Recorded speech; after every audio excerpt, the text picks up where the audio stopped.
Pledge allegiance to the flag of the United States of America, to the republic for which it stands, one nation, under God, indivisible, with liberty and justice for all.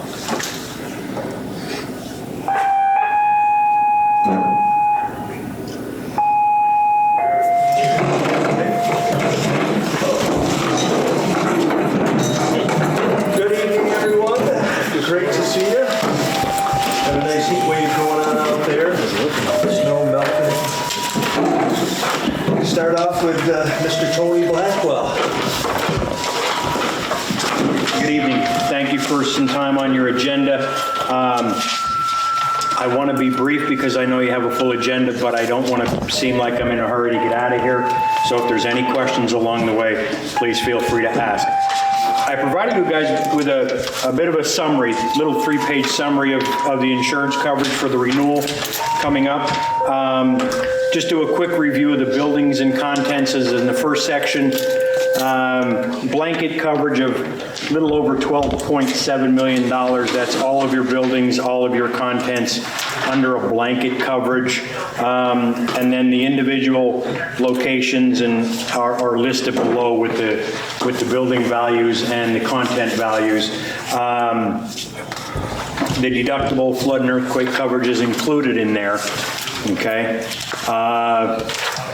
Very simply put, I believe with the exception of this building, because of its age, everything else is guaranteed replacement cost. This building is insured for a little over $4.2 million. So if we have a catastrophic loss here, where we lose the entire building, the settlement will be $4.2 million, the value listed in the policy for a replacement. The other structures would be guaranteed replacement costs because they haven't reached that 75-year age.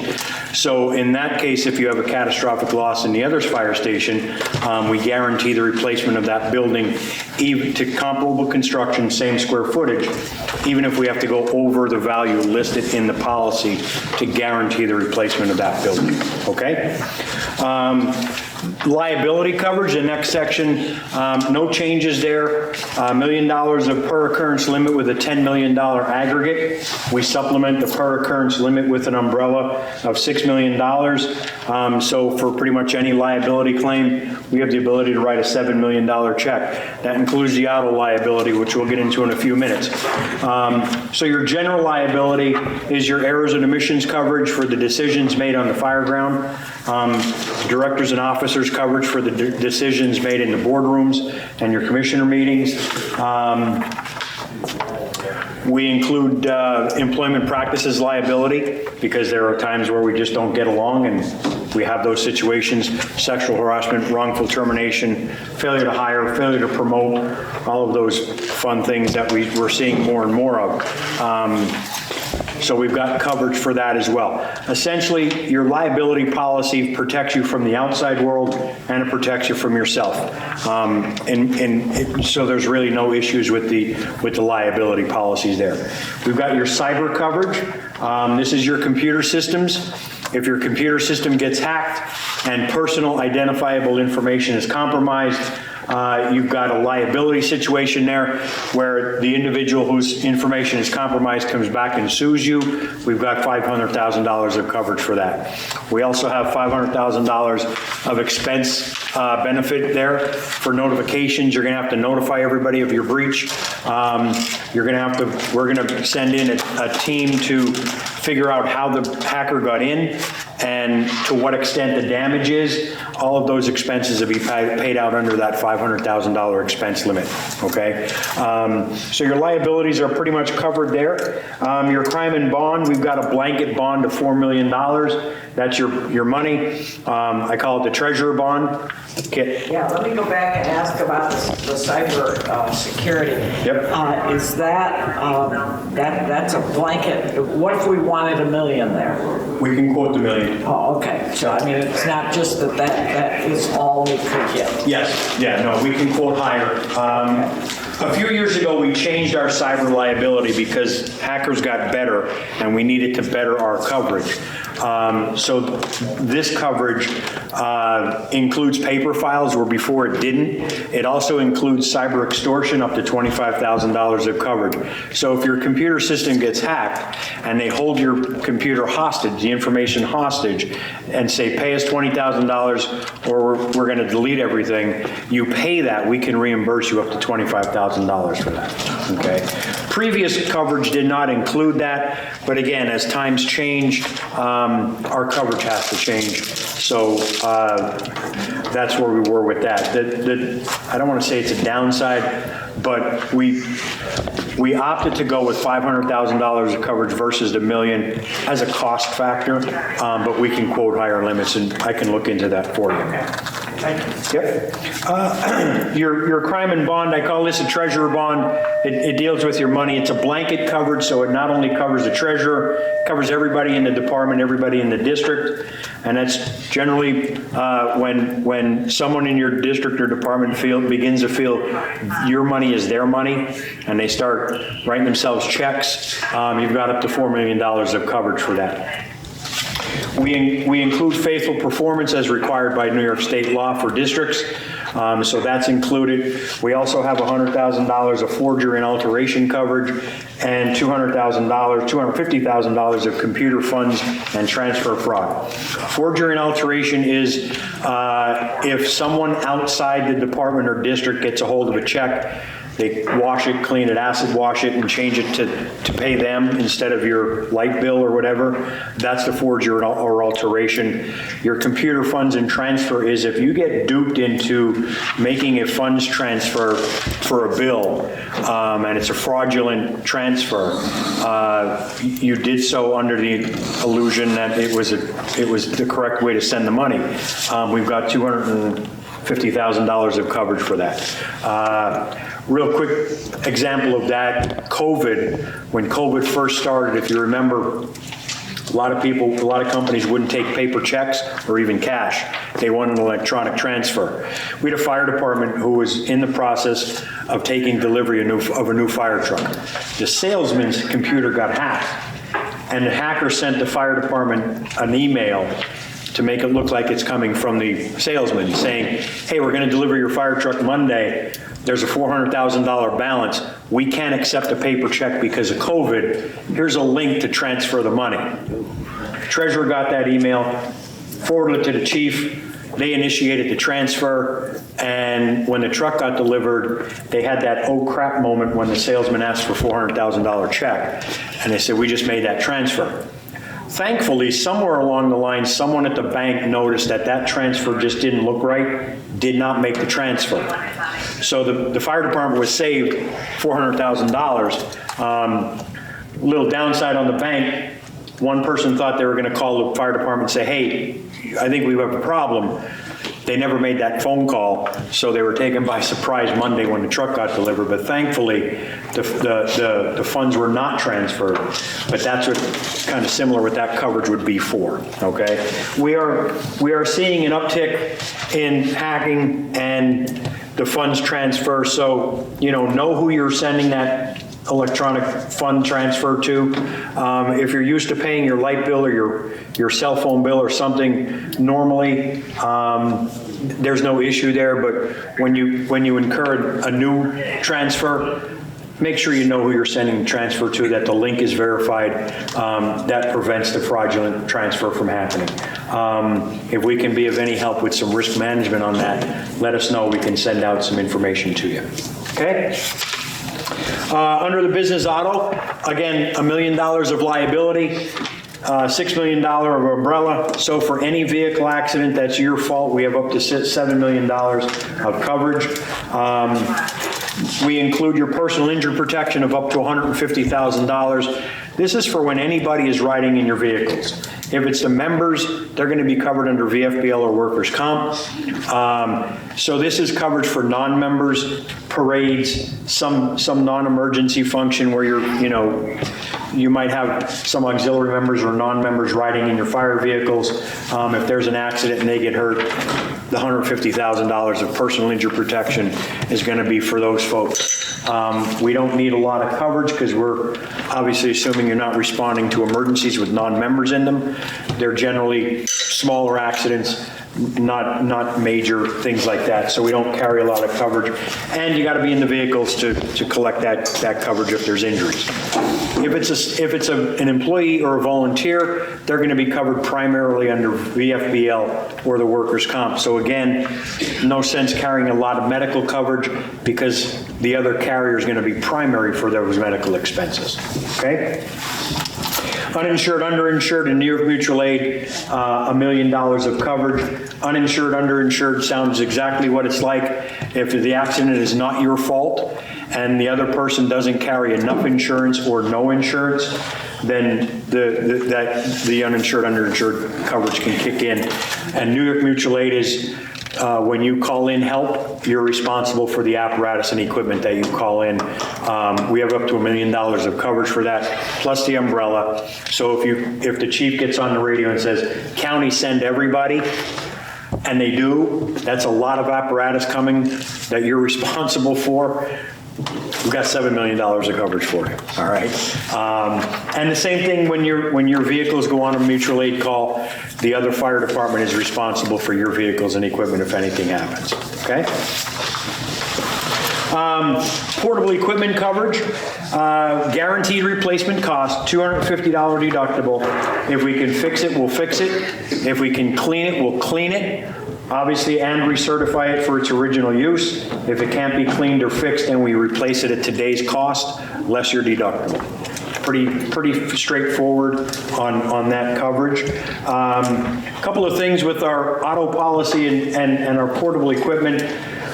When your members or your commissioners are using your personal vehicles for authorized district or department activity, if you get involved in an at-fault accident, the ESIP liability policy follows you primary.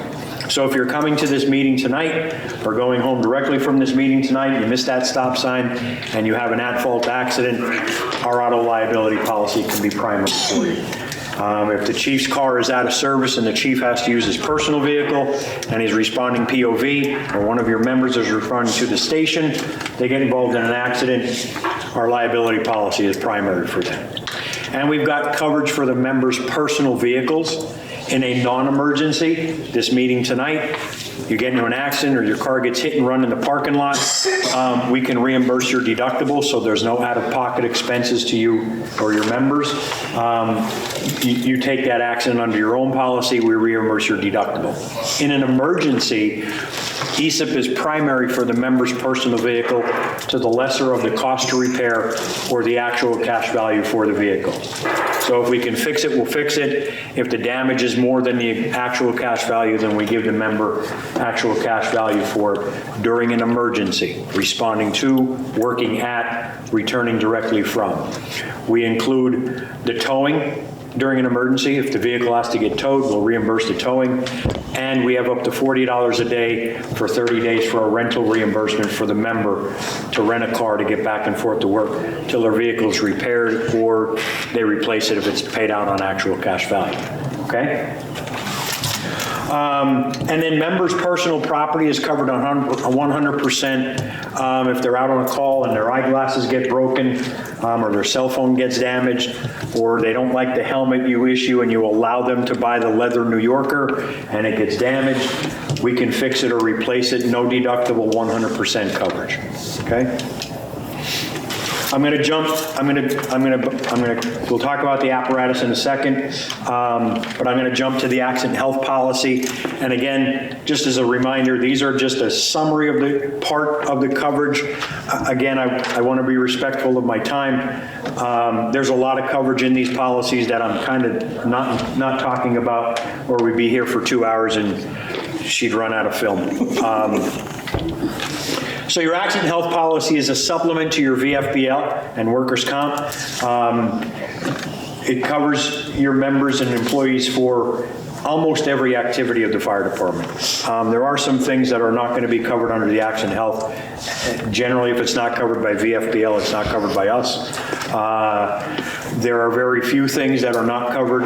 We'll talk about the coverage first, and then we'll highlight some of the things that are when your members are not covered, okay? So there's an accidental death, $250,000 death benefit. I'm going to use a line of duty death. Hopefully it never happens, but if a member gets killed during the line of duty, during covered activity, the family's going to get $250,000. If the member's killed while riding in a vehicle and they're wearing a seatbelt properly and the other safety devices of the vehicle activate and the member still dies, there's an additional 25% of the death benefit paid to the family in addition to the death benefit. So in this case, it's an additional $62,500. Medical expense coverage of $25,000. If VFBL or workers' comp is on the claim, they're going to be primary, and you're not going to use any of these medical expenses because they'll be paid by the other carrier. But for non-members, for auxiliary members, non-firefighters, this would be available. The medical expenses under accident health policies are written in excess, meaning any other available coverage that's available would become primary. So VFBL, if VFBL is not available, then it could be the member's personal health insurance would be primary, and then our medical expenses would pay the high deductible or the copays up to the $25,000. So there's no out-of-pocket to the member for their medical expenses, okay? And then there's a disability benefit if they cannot work. VFBL is going to pay them $650 a week. I'm going to focus on the volunteers for now. The VFBL coverage is going to be $650 a week to replace their loss of income. We're going to pay them $600 a week for the first 4 weeks, non-coordinating benefit, for a total of $1,250 a week for the member. Starting on week 5, our benefit doubles to $1,200 a week, but we now coordinate benefits with VFBL. So the member can receive up to $1,850 starting week 5. If they make $1,500 a week, we're going to adjust our benefit to make them whole again at $1,500 a week. If they make more than that, then we're going to cap out at $1,200 a week, and VFBL will cap out at $650 a week, okay? It's an income replacement.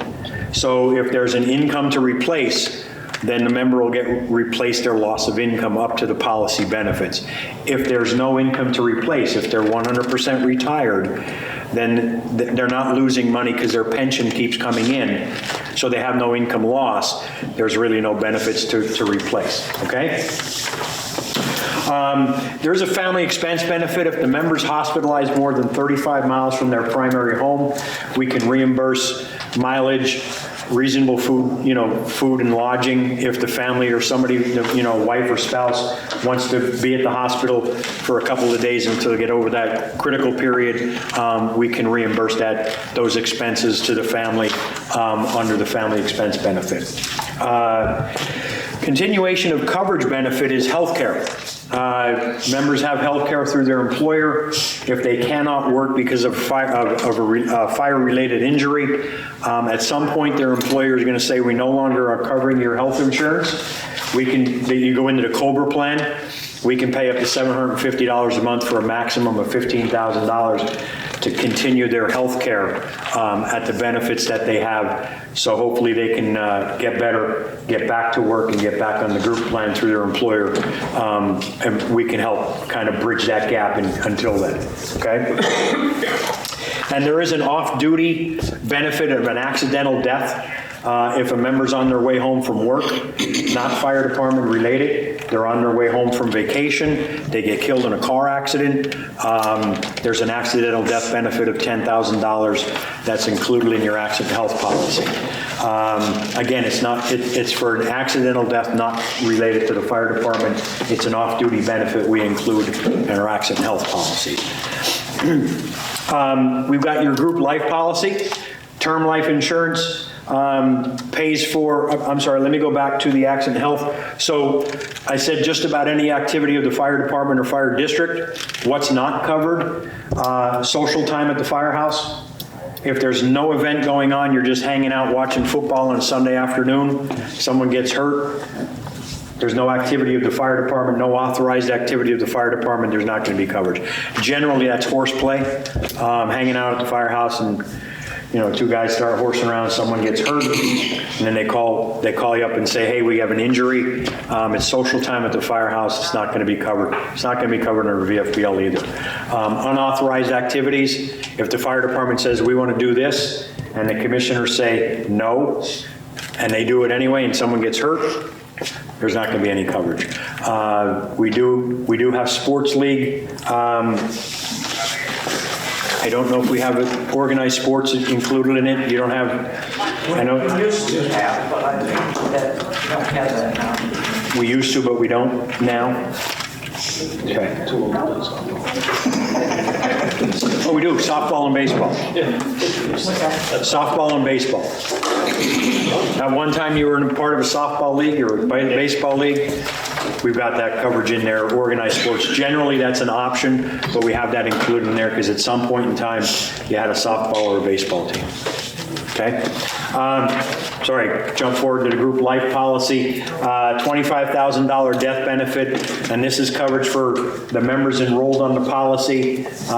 Someone dies natural causes, they just don't wake up in the morning, an accidental death, whatever the case may be, is a $25,000 death benefit. The policy reduces to 65% of the death benefit at age 70 and terminates at age 99. There is an accidental death and dismemberment rider on the policy. It basically pays a double indemnity of $25,000. At age 70, that terminates. And as part of our accidental death and dismemberment rider to that group life, there is a line of duty death benefit of $50,000. So you've got a member enrolled in your group life, they're 50 years old. We'll just use that example. They're killed in the line of duty on a fire call. The accident health is going to pay $250,000 of the death benefit. The group life is going to pay $25,000. And then the accidental death and dismemberment rider of the group life policy is going to pay an additional $75,000, $25,000 for the accidental death and $50,000 for the line of duty death. Did I lose you in the math? Good, perfect. Your cancer policy, we write your cancer policy. We've got 17 active interior, 17 inactive interior. I took these numbers off of our spreadsheet, and I'm hoping that wasn't a typo. I don't remember. Double check that, but. Yeah. 21 exterior active members and 7 exterior, that should say inactive exterior, and you have the all cancer endorsement. So essentially, you're covering all of the members you're required to by law, you're covering all of your exterior firefighters as an option, and you're providing them with the all cancer endorsement as an option that's not required by law. So you're taking care of your members for cancer to the best of your ability with an insurance policy.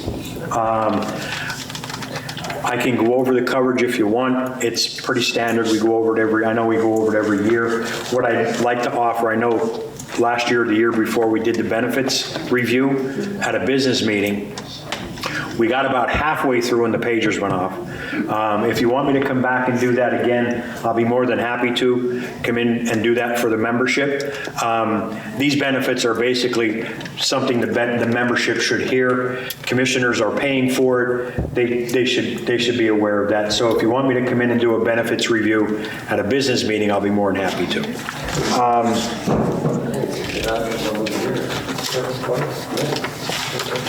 Under the notes section, there's a lot of questions like, how much benefits am I going to? I looked at the benefits on we all talk about on our annual salary. So if you've got the easiest way to kind of figure out if you're providing enough benefits for your members or not is to look at it on an annual basis. So that little note section at the bottom takes your accident health and your VFBL benefits out over a 52-week period, and you can see between your accident health policy and your VFBL, if a member were hurt hurt and unable to work for an entire year, 52 weeks, they would be entitled to up to almost $94,000 of benefits. So anybody making less than that number would be covered 100% between VFBL and your accident health policy. And then if anybody making more than that, obviously would cap out at that. So I put it in that term as an annual benefit. It may be much easier for you to kind of figure out if you're covering most of your members, or if most of your members are making more than that, then you may want to consider bumping up your accident health policy coverage. Over the years, I've gotten a lot of questions, is that enough coverage? I'm a salesman, I'm going to tell you, no, you need more coverage. But realistically, I don't want to make your insurance rich and dirt poor, because then the folks, when you can't buy them new bunker gear, they get mad because you're sending me all your money. So there is that balancing act. You tell me if it's enough. If it's not enough, we can quote more benefit for you and let you decide from there. So that's the reason for that little note section on that number, okay? And then the last page, we list your apparatus. I listed your apparatus.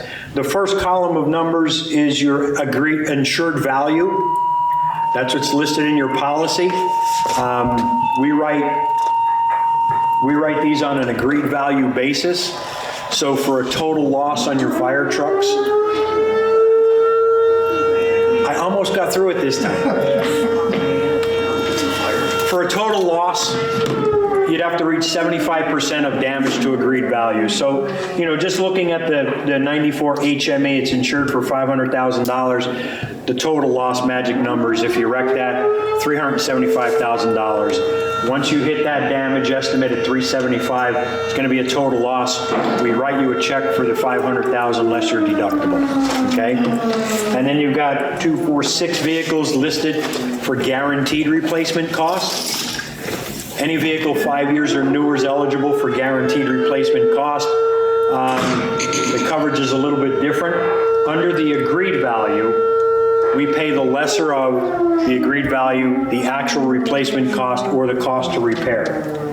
Under the guaranteed replacement cost, we basically cost of a new apparatus, including meeting all modern standards or current standards, or the actual amount you spend on the repair or the replacement. So essentially, under guaranteed replacement cost, and we'll use the 2024 Spartan as the example, it's insured for a little over $811,000. You total that out, $608,000, you come back with a damage estimate of $608,000.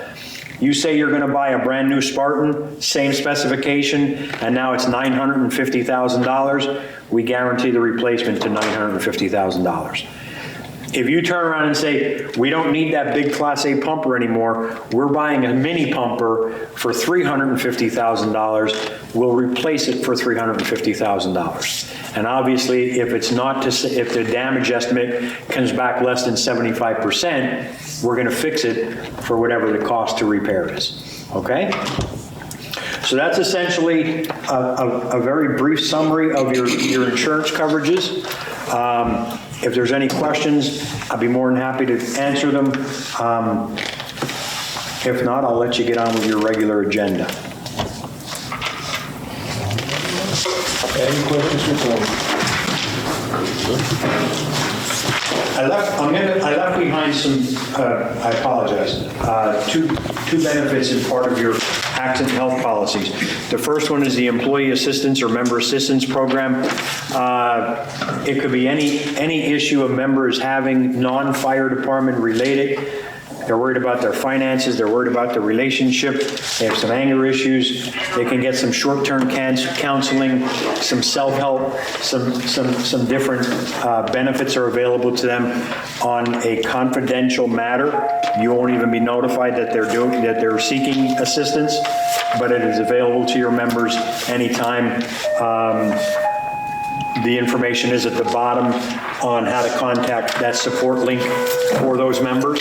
And then our second one is our Global Assist travel assistance. It's not travel insurance. When you travel more than 100 miles from home, It's part of our accident health policy. All of these benefits in the blue are available to your members. Call the number when they experience the problem. Don't wait till you get home. One of the two of the nice benefits of this is medical evacuation. Let's say you're on vacation in Jamaica and you have a medical emergency and the hospital in Jamaica is not able to treat you. You have to be evacuated to a hospital that can treat you. This will pay for that medical evacuation for you. God forbid a member dies on vacation. The family's probably going to want to bring the body home to bury it. The repatriation benefit or the cost to bring the body home for burial is covered under the accident health policy. The main thing to remind your members is call the number when it happens. Don't wait for you to get home. This is set up to help you with these benefits when you need the help, not when you get home and you're already back home, okay? So I know Amy's got a copy. I'll leave an additional copy, post them in your stations, in your headquarters. Thank you, I appreciate your time. Thank you.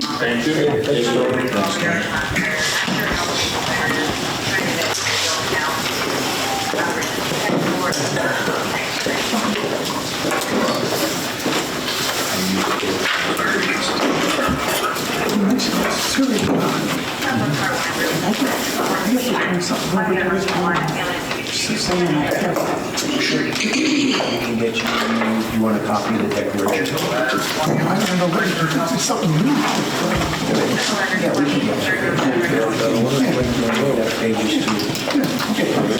No problem, thank you. Okay. Get on with the approval of the January 28, 2025 meeting minutes. Mike made the motion. Do we have a second? Mark seconds. Any discussion? All in favor? Aye. Any opposed? So moved. Thank you.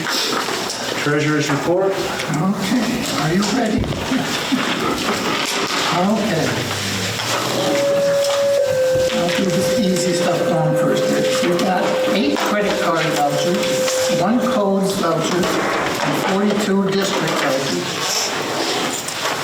Just so you know. The changeover to QuickBooks Online is progressing.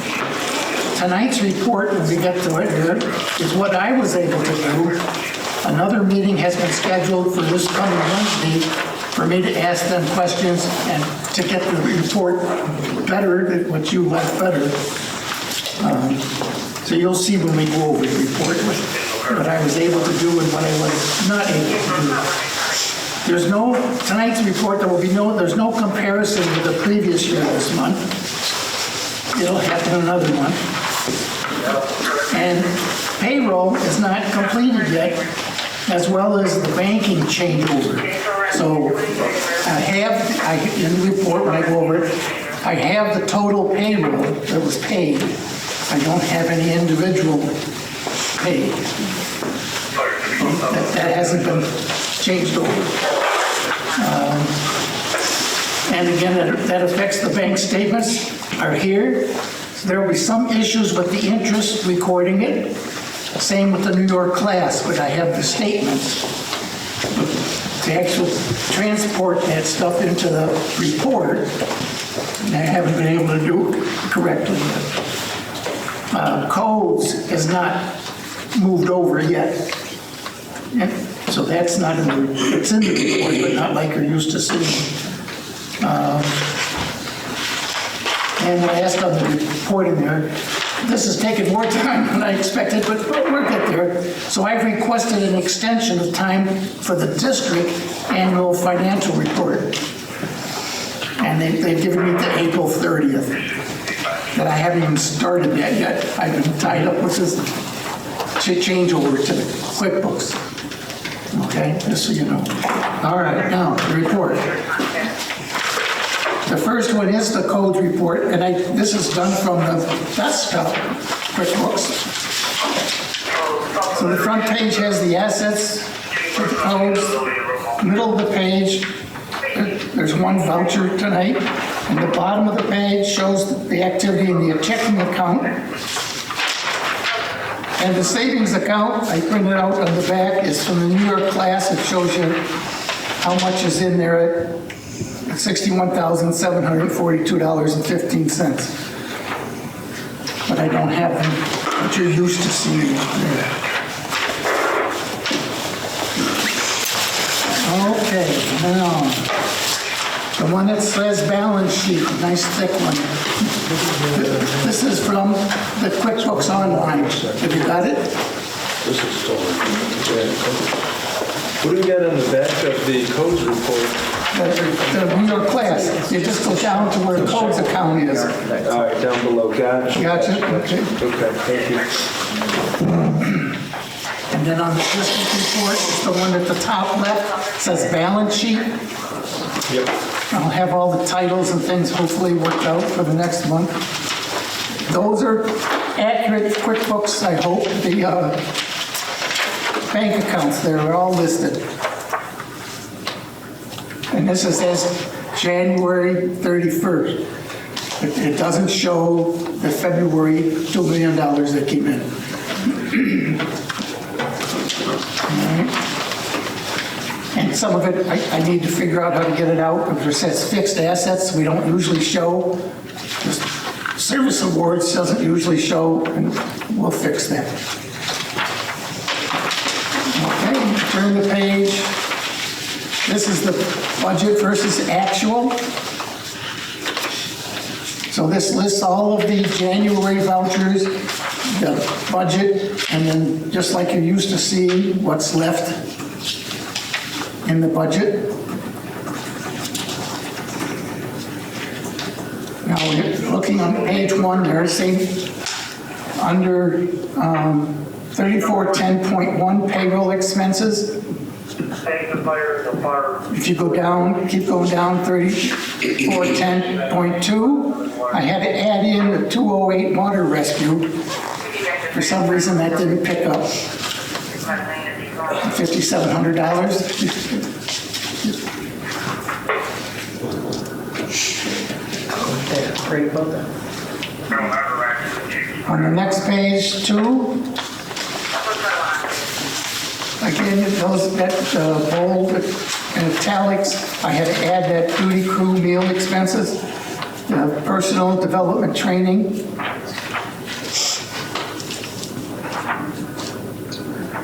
And on the last short page there, page 3, I had to add the principal for truck 2. And when you add it up, it comes to the $2,146,900. There's a $20 discrepancy there.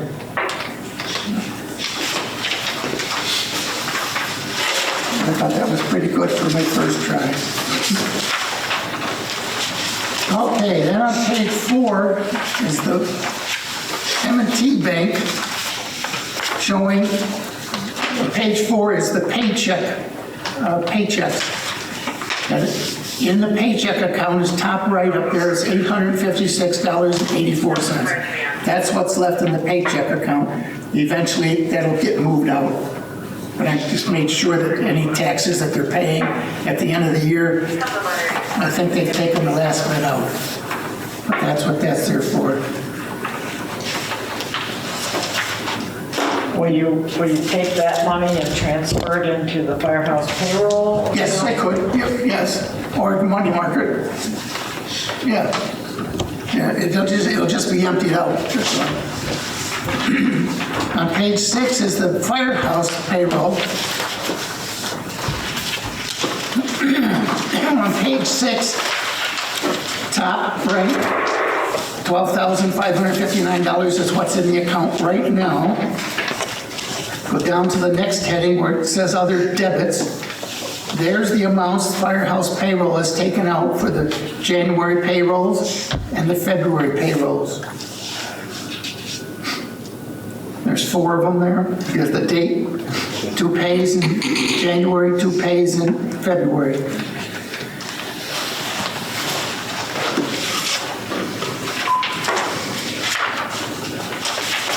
And then the next page, 8, I had to white out the account numbers. Actually, black them out. write it out.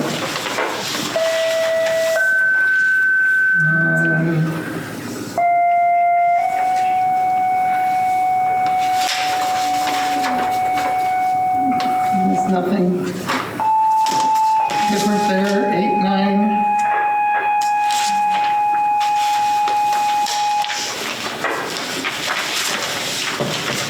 Okay, page 10 is the referendum page.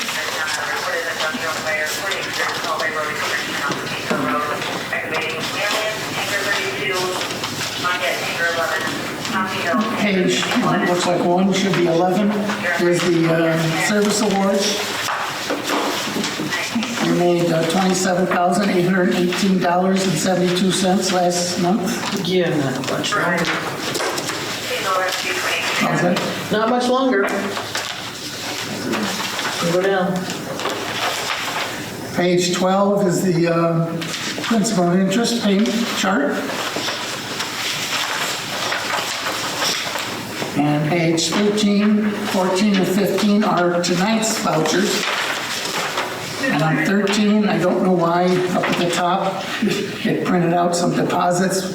The top 3 are interest from M&T Bank accounts, and the next list is New York Class accounts. They have nothing to do with tonight's vouchers, but you can't get rid of them yet off of there. So maybe it's 60% like you're used to. 40% I gotta fix.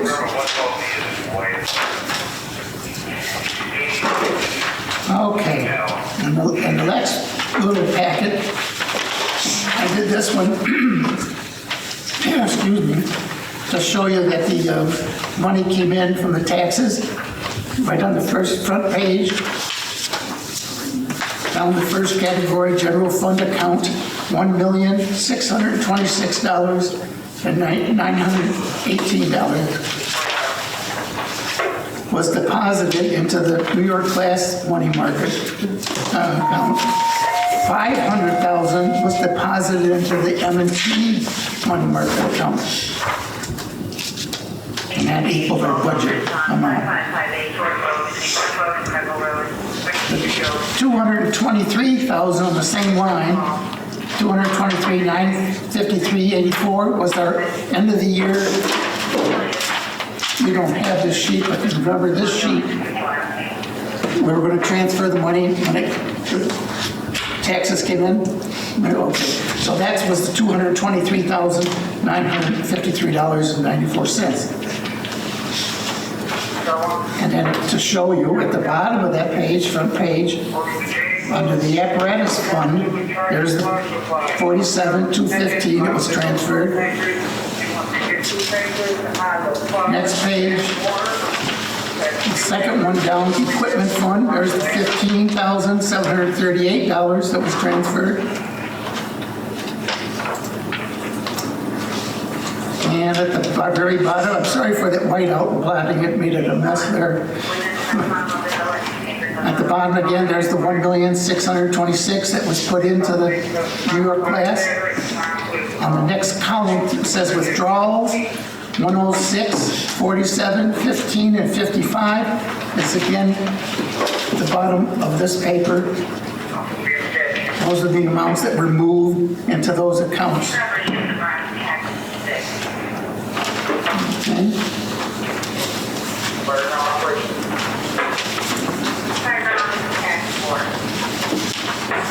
And the last 3 pages, or 1, 2, 3 pages, New York Class accounts showing you, again, the $47,000 went in, $106,000 went in, and $55,000.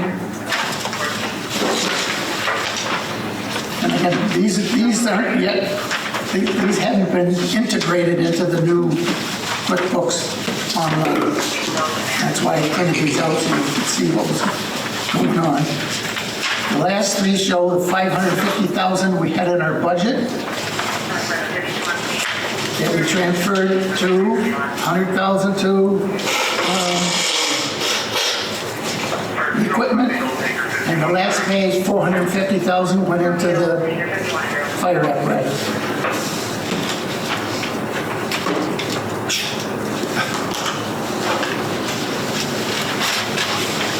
That's it. It's confusing. Looks like you've been busy. I've been busy. Going through a lot of paper.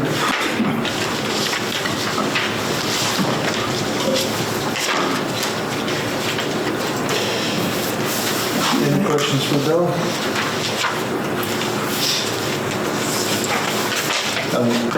Got a question for Mark from you. Did you follow up with that gauge for engine 11 on warranty? I did call on that for the warranty.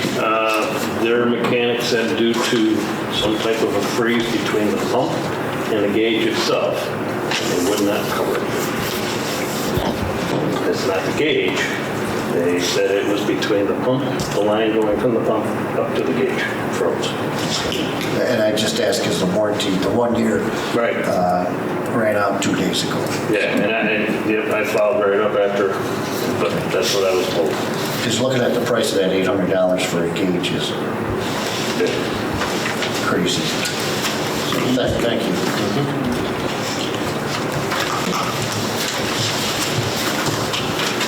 All right. No questions for Bill? We have a motion to approve as presented. Mike, Mark, all in favor? Aye. Opposed? So moved. Thank you. Thanks, Bill. All right. And Mark wins the, Mark's got the bank statements. Perfect. yeah, good luck. Do my best. Any permissive referendums that Yes. need to close out? I'm sorry, there are 4. Okay.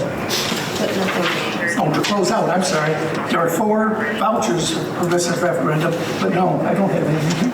Let's close out. Okay. No. Did you do the vouchers? Yeah, I'll make the motion to approve the vouchers as audited. Okay, and Mike Malone Kids seconds it. All in favor? Aye. Opposed? So moved. Thank you. Thanks, Dick. Mark's got the bank statements. We went there, so we're good with all that. Correspondence. Amy?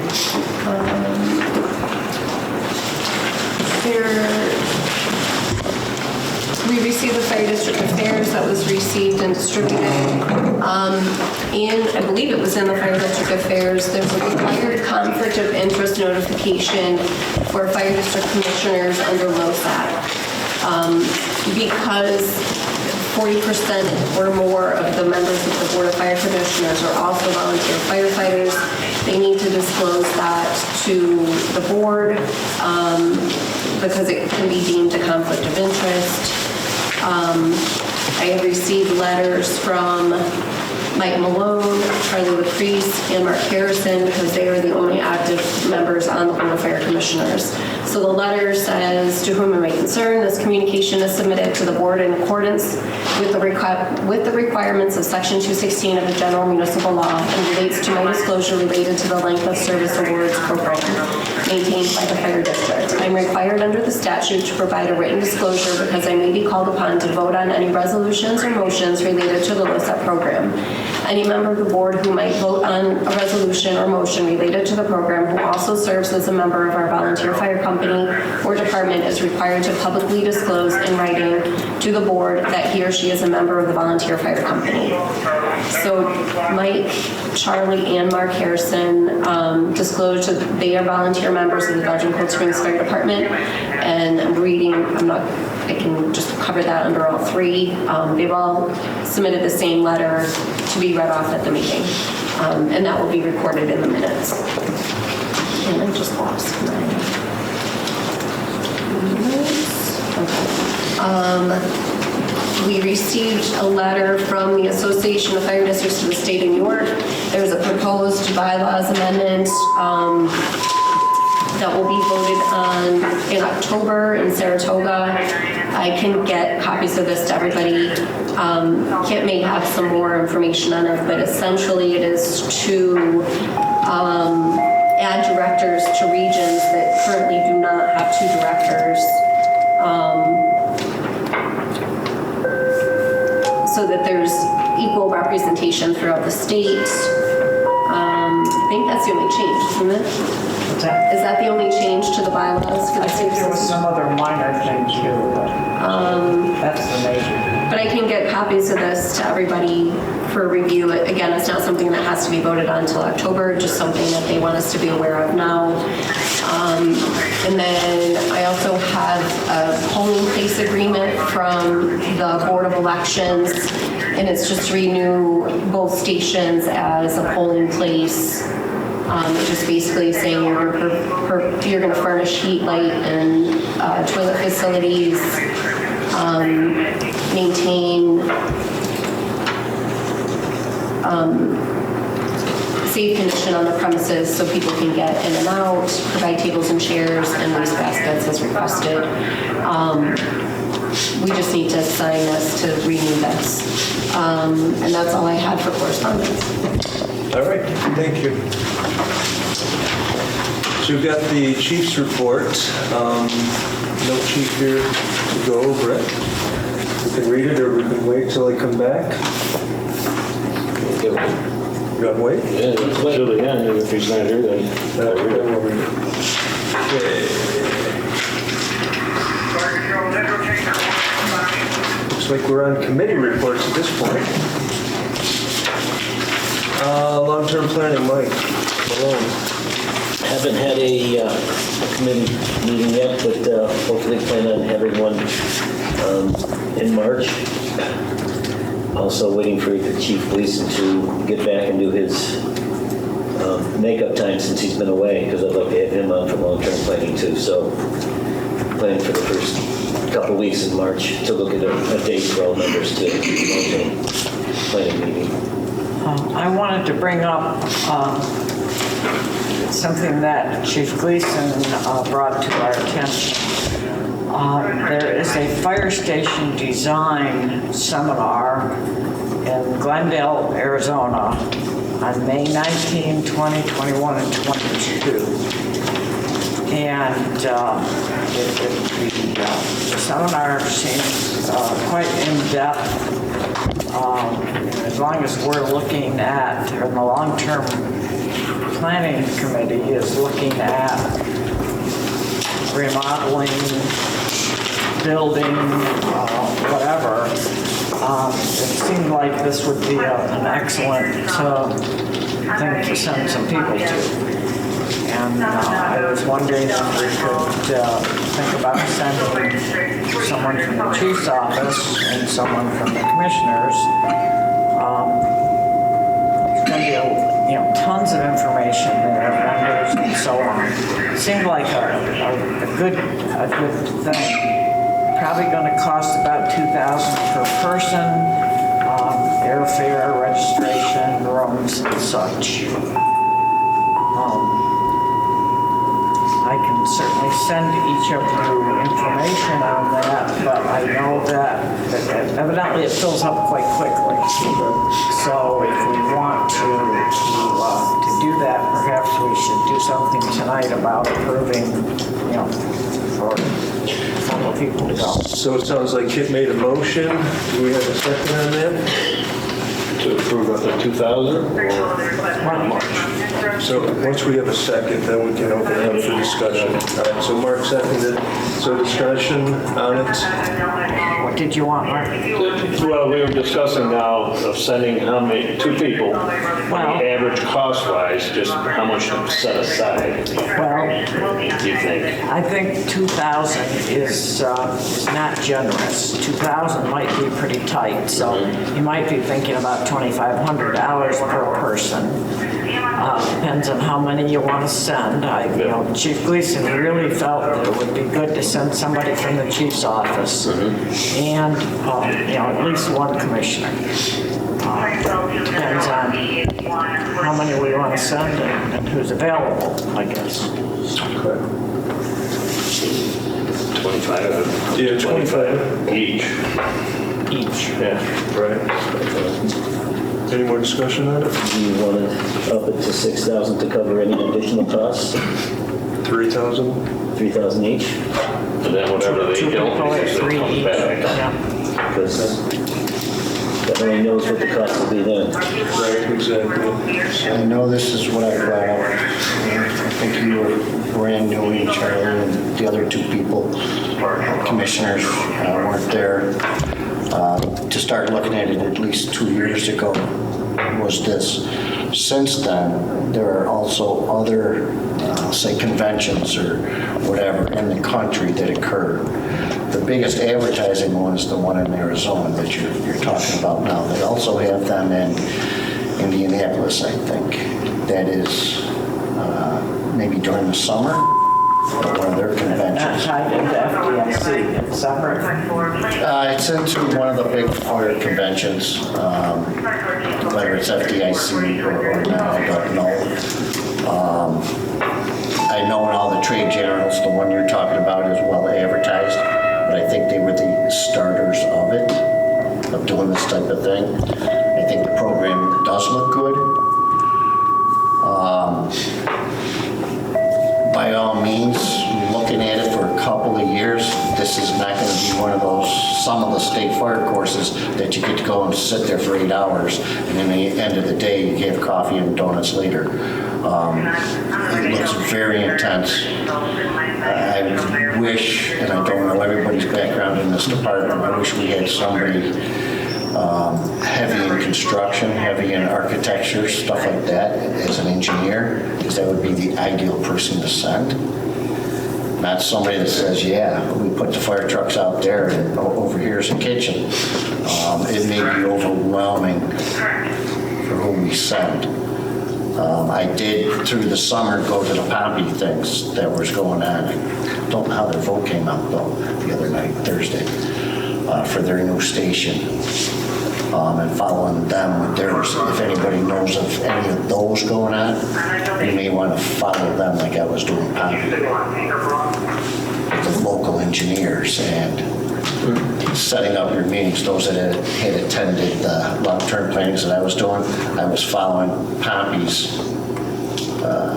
floor plan, if you want to say, to look into these things, and we were just barely scratching the surface. So doing this may be over our heads at this point, I don't know. But I would definitely recommend doing it before we put a shovel in the ground, because otherwise, for $6,000 or whatever, it'd be money well spent versus losing it and saying, we can do this ourselves. Exactly. I think it's a good idea. I think that, whether it's this one or another one, we're definitely going to have to get out there and do some research. And at least looking in that area, I think is good. Whether you book this one, doesn't matter, but as long as the eyes are open to look for those that are out there. And those that are at, what do you want to say, district shows and stuff like that. You got 2 or 3 architects that show up on those.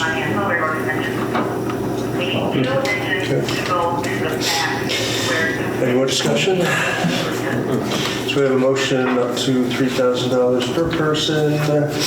All in favor? Aye. For 2 people. For two people. Otherwise, you just set the whole board. Per person. For 2 people. Any opposed? All right, so moved. Thank you. Anything else for long-term planning, Mike? Not at this time. Okay. Mark, new truck apparatus? The new truck, 21. I've signed a couple more papers for the pump panel layout to match identical for current engine 11. Also, we changed, we went over the color chart layout for the pump panel. There were a few changes that we made to get that corrected. That's been signed off. He's expecting it still in June, July-ish time for completion. And that's it on the new engine. Are you working with the chief on this? Is he working with you? I've talked to Chief Speech since the email that came out, and also with those pump layouts and all that, the hose layout, Chief Gleason has him and Luke went over the colors and everything else. Okay. So, yep. The speech, I don't know if you have to elaborate more, because I'm not sure what that email was. Yep. Speech was there with the colors in the beginning, Right. so you had to change them again, because they're Yeah, following the truck. apparently to the new hose specs that we're laying out on our apparatus, there's actually a couple changes that need to be done on this apparatus to match the panel to the hose. I think 1 or 2 on engine 11. Okay, the little tags? Yeah, the little tag colors, that's all. So we made the corrections on the sheet that he presented to me, gave it to the chief. Chief and Luke went over everything with the apparatus. They both said it looks good, made the recommendation, so we took care of that, got that all set up. Right now, on the plow trucks that are on auction international, the 2006 and 2012 F-350s, as of noon, 2006 is at 7,100, and the 2012 is at 11,400. That was as of noon when I looked. So they are listed, Yes, yep. the 6 and the 11? Yep, the 2006 and 12. 12. Yep.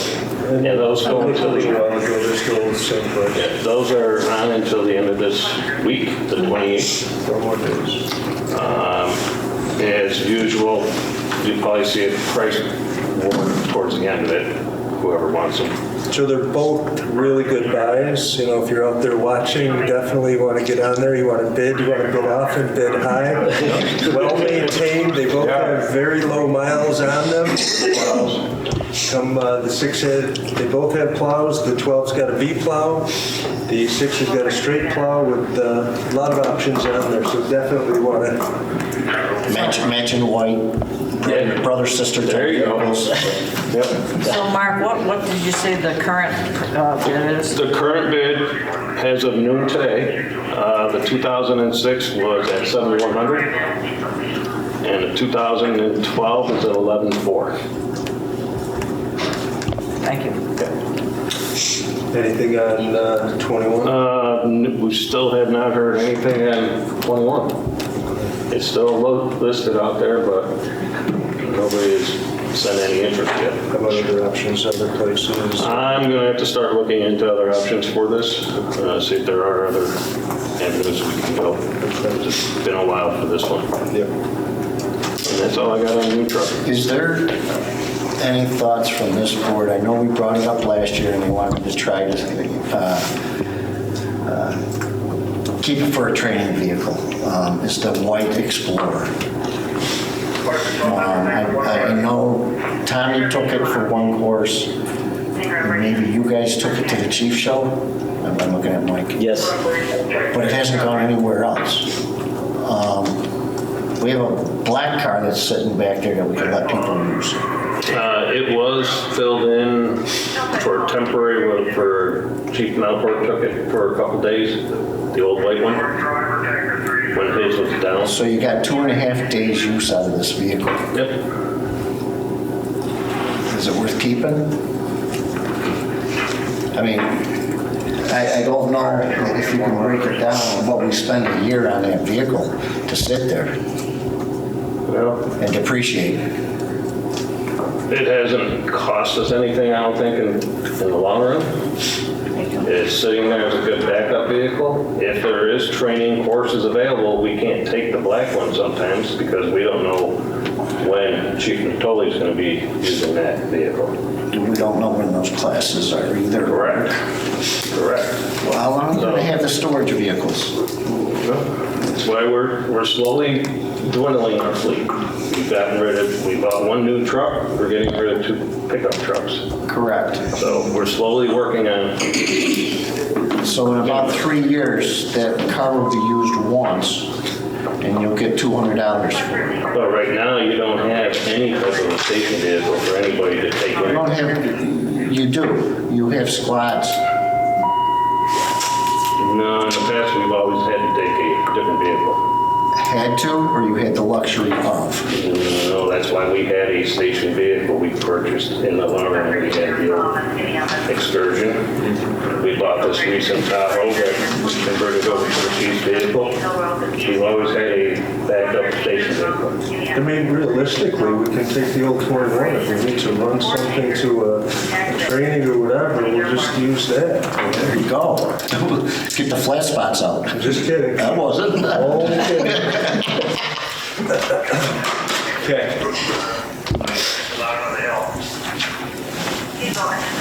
We'll think about that. We'll put some thought into that, whether or not we need to keep that or who knows what it'll bring.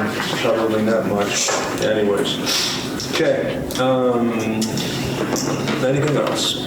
Nothing on truck. Okay. Like I said, in public safety, so February meeting was canceled due to the weather and snow. The next meeting in March is going to be the 18th, and that'll be at Cody, 7 o'clock, weather permitting. So we'll see what happens there. Budget and finance, Kit, anything? Well, the tax check arrived and was deposited. That's always good news. Okay. Technology, I remember last month we were talking about new computers. Any update on that? They've been ordered, it's about a 2 to 3 week ETA. And what was the number on that? Because that was questionable last month. The department approved their portion of it, so they're gonna pay that part, we're gonna pay just for our computers.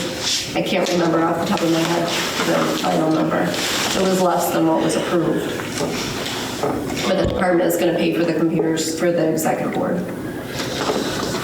Yeah, the discussion, the number was pretty high. I don't think there was any number that was really approved on there. Except like up to 16,000 or something. Yeah, It was you approved up to a astronomical. certain amount with the executive board paying theirs. Okay. And that's it. Personnel, Kit? Nothing. Nothing. Vehicle maintenance? Couple repairs going on. Engine 11. The officer side jumper hose storage just happened over this past weekend, got damaged, which also included the passenger side pump panel. That's going to have to go out with a body shop technician coming tomorrow to take a look at it. And that might have to go to Buffalo for repair. If it was damaged, is that an insurance claim then? Well, we asked for, yes, once Chief Gleason put the report out, then Amy followed up with asking for a report so she could turn it into insurance, and I don't know if she... I have not received the information I asked for. Yeah, so we're trying to figure out how it happened, where it happened, and everything else, so we can get insurance. So at this point, we had people here from Boulder today looking at it, assessing the damage. They've got, like as Mark said, the body shop manager coming down to take a look at it tomorrow. I'll come up with them and look at it also. So it is there's substantial damage there. There was a seat control for the driver's seat control on engine 11 that has been ordered. Driver's front compartment, where we store the gears, they've been having some issues with that, and now that can't get that open, so they got to take a look at that also. That's under warranty. Yeah. Did you sign the paperwork on the new one yet? Not yet. Ladder 1, apparently a seam light was not operating. That was looked at, ended up being a loose wire, so that is repaired. Car 3 ended up getting a new starter installed, so that's been up and operational for him.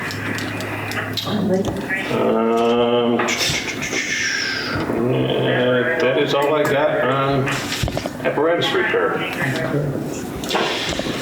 Building maintenance, building grounds. The building maintenance, we still have the ongoing leak issue at headquarters that we need to address in the springtime. Try to get Yeah, the all one in the front entryway is loud. this. Yeah. I could hear it at my desk today. Especially with all this ice buildup, it's definitely going to leak, but not much we can do right now. Icicles hanging are really killers. Some of them just came down today. Yeah. So it's been a winter like we've haven't had in 5 years, 6 years. It's been a while. So it's definitely winter. I think what we've got is, I was up there last year, it's a lot of the screws need to be replaced. Lots of screws need to be replaced on the roof. The washers are bad on them, and what's happening is the water is leaking in from the little gaskets on the screws. Dry rotted or whatever. Yep. It should contract. Fire prevention. Nothing to report at this time. Let's see, fire and EMS equipment, me and Mike and myself. I don't have anything on that. Service awards, Kip, anything on that? Just the waivers that the commissioners signed. Any old business? No old business. Trying to hit Gleason stuff. Pardon me? Gleason's. Yeah, we're gonna do that right now. So we're gonna skip back to the chief's report. We've got Chief Melton filling in. Yeah, so, sorry about that, we were busy at a call, the homeowners are very happy, and all the neighbors are happy right now, so it's a good thing. So the alarms, there's a report right now, members including off-duty firefighters assisting over in Moyers Corner area. We're collecting information and the statements from that one. It sounds like it's a good thing for Belgium and a good thing for Moyers Corner. We got statements from all the different people that responded, career staff and volunteers, and it seemed like it was a good save. And it was actually timely since we actually got a chance to practice some of that stuff at our most recent drill. January, 102 alarms, averaging 5.58 responders, 29 fire and 73 rescue. Chief and I talked also on this purchase request that we're working on the wildland fire tools.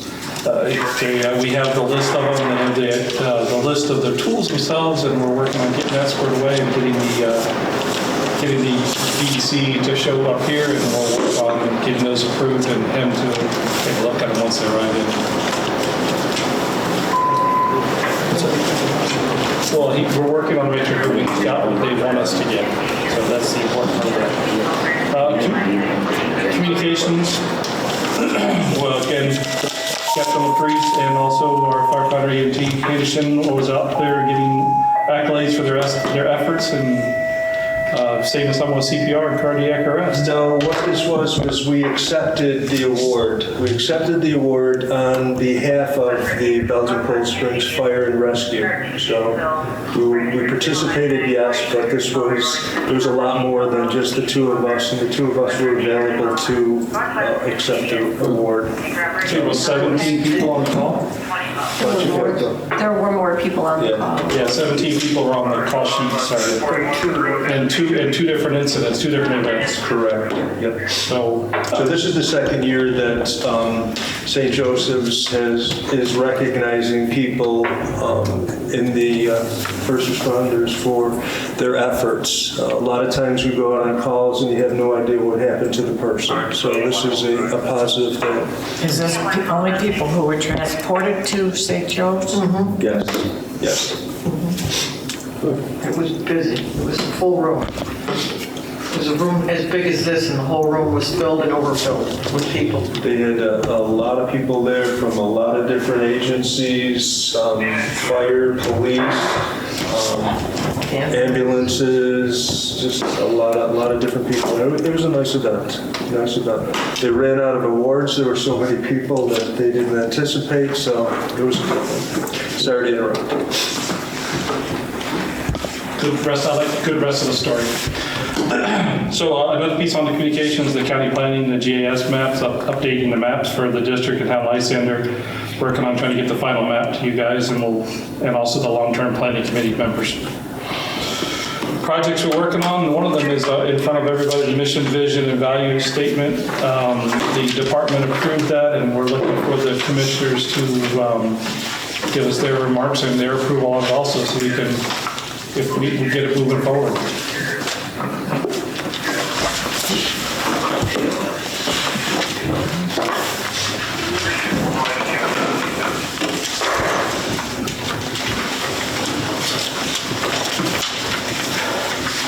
So the email that the chief sent out, he did want to make one change on there.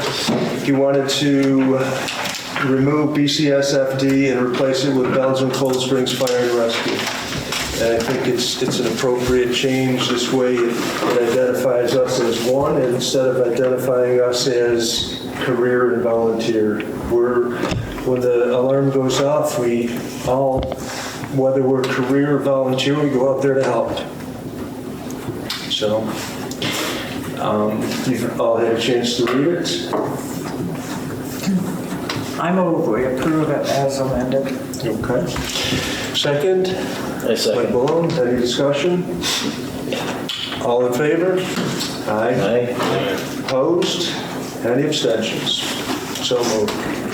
Thank you. The chief's also, thank you guys for that. We can move forward on it. Officer meeting, next one's up in March 16th. We did not have one in February, but next meeting is March 16th for us. And right now, we're not having, no other policies are being updated right now. I do not have a report from Deputy Chief Nicoli, and my report's pretty simple. It's training. As you guys know, we're working on getting some of our mandatory training out of the way, and that is our RIT training. We got a chance to do that. We had quite a few people show up for that. About 80 to 85% of the department showed up and participated, which is excellent. We all got a chance to work together and develop some different skills, and we're going to continue working on that important training for us. We also got a chance to actually practice it over at Northwest Station 1, which we appreciate having a chance to work in their facility. It was a nice place, and it was out of the weather that night, which made it really nice. So other than that, for training itself, coming up in the next month, we are working on continuing with our SCBA skills, working together on that, and getting better at getting people in gear and getting them on the road quicker. And we have our hose shipment should be coming in soon, and that'll probably be one of our next focuses is putting hose on the trucks and sanitizing hose beds and practicing that. So that's probably, I think, somewhere in April time frame, we're hoping. Other than that, I said, that's all I got for us at the chief's office. Got any questions for you guys? Any questions for the chief's office? Did we approve this wildland tools? I don't know. I think, That last month? I don't know. did we approve the wildland? No, I think that's why I put it in there. Okay. It was talked about, but it wasn't approved last year. The initial approval was 2,500, but I don't think it had a list of tools. Right. And this one's a grand more. But Yeah, it's this going to is- sit with the guy and figure out if they need the grant. So I think he's looking for a grand more just in case. Correct, and the way I understand it too, it's the tools and also the sheaths to protect the tools and keep them sharp and out of danger too. So there's tools, the sheaths, and also being approved by the DEC to make sure we're getting the correct ones that they recommend. Okay, do we have a motion to approve this? Money-wise, we're looking at $3,500, yeah. Mike makes the motion, Mike seconds the motion. Any discussion? All in favor? Aye. Any opposed? Any abstentions? So,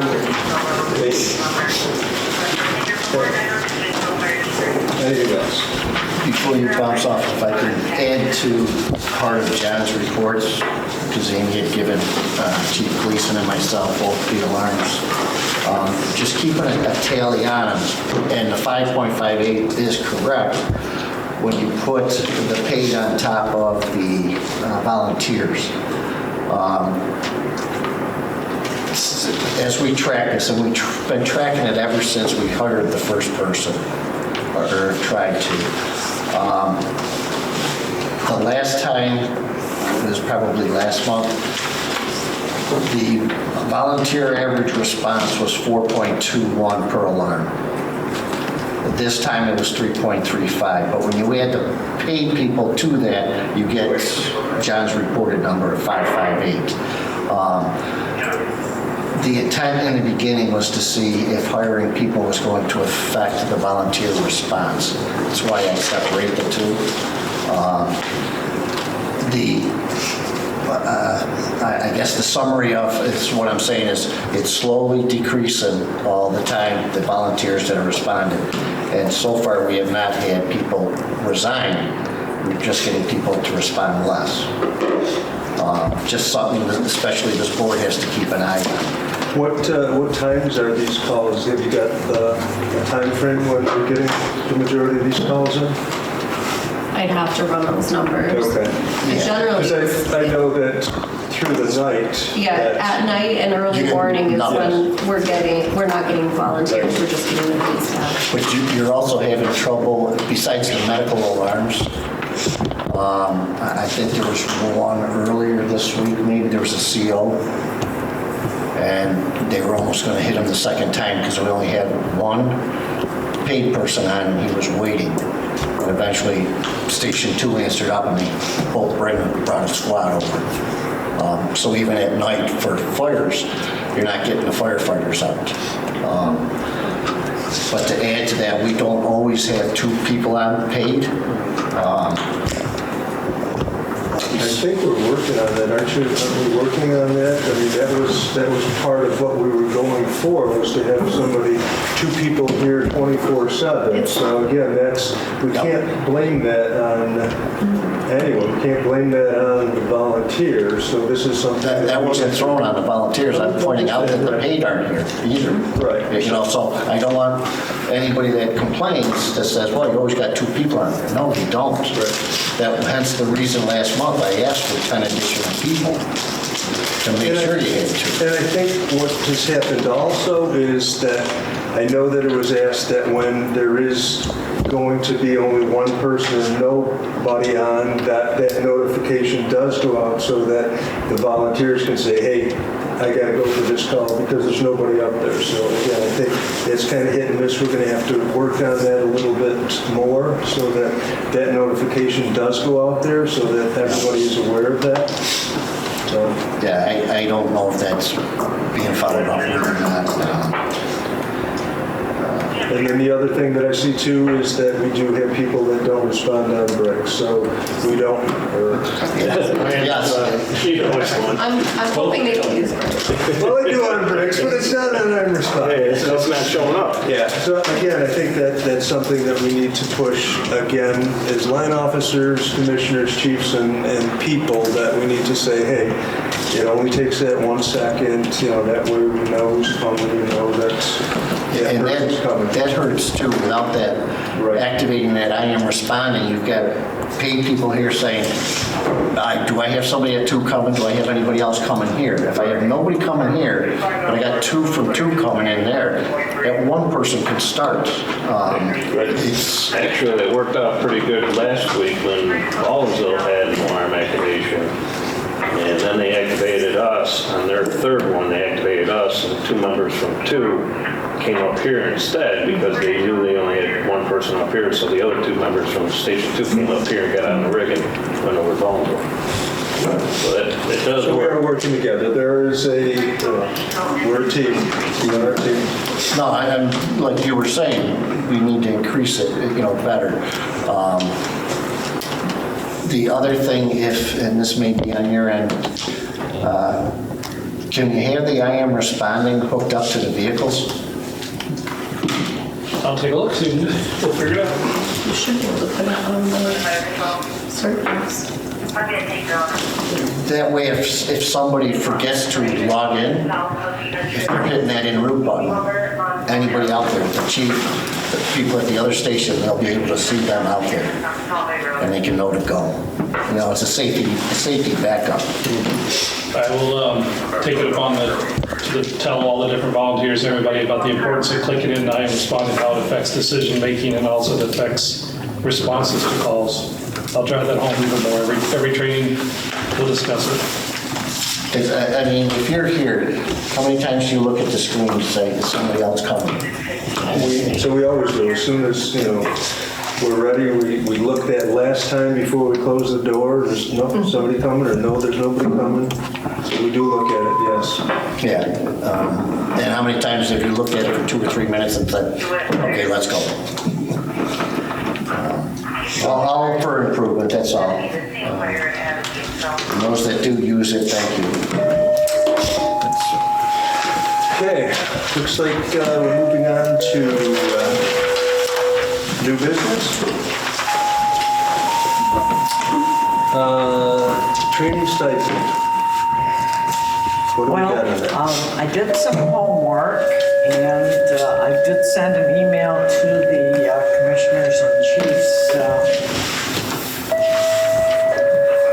couple of weeks ago, I think.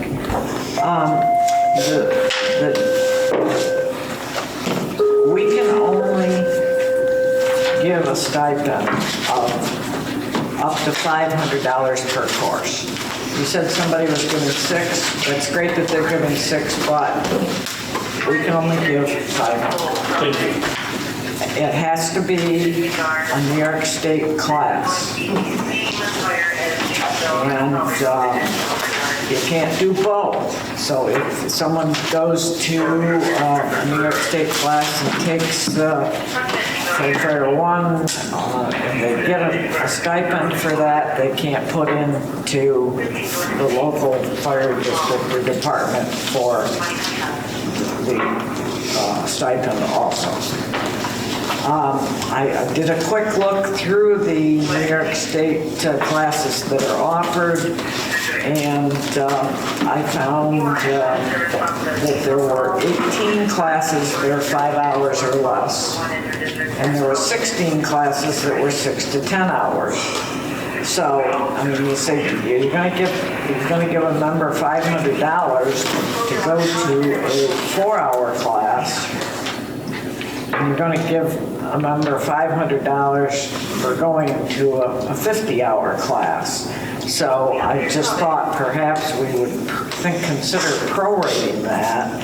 And just a suggestion I came up with was for those that complete a 5-hour or less, might get 125, 6 to 10 hours, $200, and then you can over 10 hours, $500.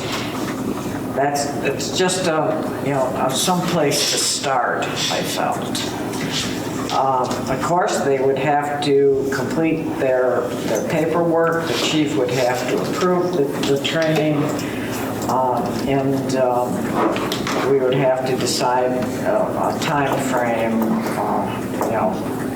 What do we want to include? How far back do we want to go? Are we going to be retroactive? And if we do approve it and we want to move forward, how long do they have to apply for the stipend? They got 6 months, they got a year, that type of thing. So I just, I did that homework and hope maybe we could talk about, do we want to do the stipends and how do we want to do it?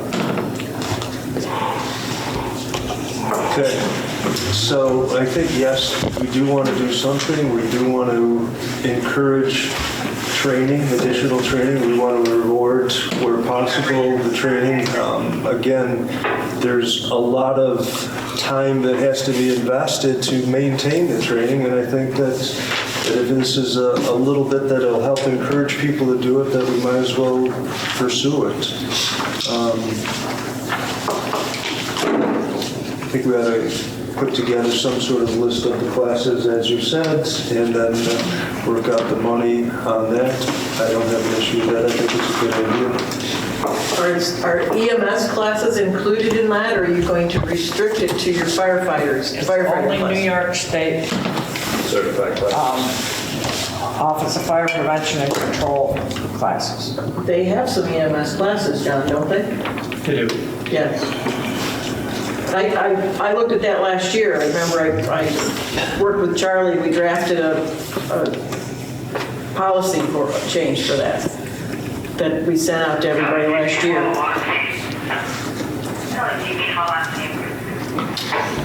So I think as Kit said, that it's an OFCC, and if there is rescue classes available, EMS classes available, yes, that it should be offered to everyone. So again, that's OFCC. If I can add to it, and this will rain on some of your parades. I appreciate the effort you threw in here. With the stipend program, OFPC is offering that. As you, I think, stated, that you can't get paid from the state and you cannot get paid from us. Obviously, we would encourage anybody to get reimbursed by the state, because then it's not from the pockets here. The state has spelled out which courses are eligible. Before you even look at the catalog, I'll read you the courses. BFO, SCBA Interior Firefighting Operations Firefighter 1. BFO with a hazmat. BFO SCBA IFO Firefighter 1 blended. Fire Officer 1. Then the other Fire Officer 1, Supervising Fire Officer Module Series. Those are all that are eligible. State level. Through the state. We can provide a stipend for ones that are not what you just mentioned. We can provide it for any New York State class. Right. So if you wanted to take building and construction, which is what, a 4-hour class? No? Not offered by the state, Okay. but it's included in Fire Officer 1. Okay. Bad example, I guess. If you guys, I would offer my assistance if you guys are interested in hearing about it when you guys plan this out.